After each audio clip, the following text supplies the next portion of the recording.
غزہ پر صہیونی جارحیت رکوانے کے لیے سفارتی کوششیں۔ سعودی ولی عہد شہزادہ محمد بن سلمان کے ایرانی اور ترک صدر سے ٹیلیفونک رابطے۔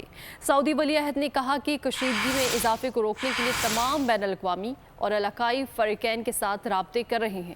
عرب لیگ نے عالمی برادری سے جنگ بندی کے لیے فوری اقدامات کا مطالبہ کیا ہے۔ سعودی ولی عہد شہزادہ محمد بن سلمان نے ایرانی صدر ابراہیم رئیسی اور ترک صدر طیب اردوان سے ٹیلی فونک رابطہ کیا۔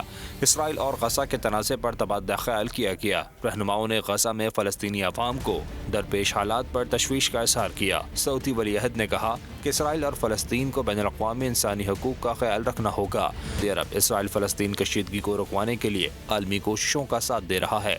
ترک صدر اور سعودی ولی عہد نے کشیدگی روکنے کے لیے مشترکہ کوششوں کے آغاز اور عالمی برادری سے رابطے بڑھانے پر اتفاق کیا۔ عرب لیگ وزرائے خارجہ نے غزہ جنگ بند کرانے کے لیے عالمی برادری سے فوری کارروائی پر زور دیا ہے۔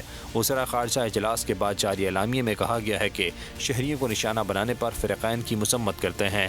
اسرائیل غزہ پٹی کا پانی اور بجلی منقطع کرنے کا فیصلہ منسوخ کرے۔ فلسطینی عوام کی جبری نقل مکانی کی کوششوں کے سنگین نتائج برآمد ہوں گے۔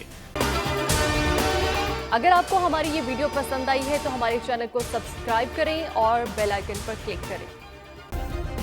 سبسکرائب کریں اور بیل دبائیں تاکہ کوئی خبر رہ نہ جائے۔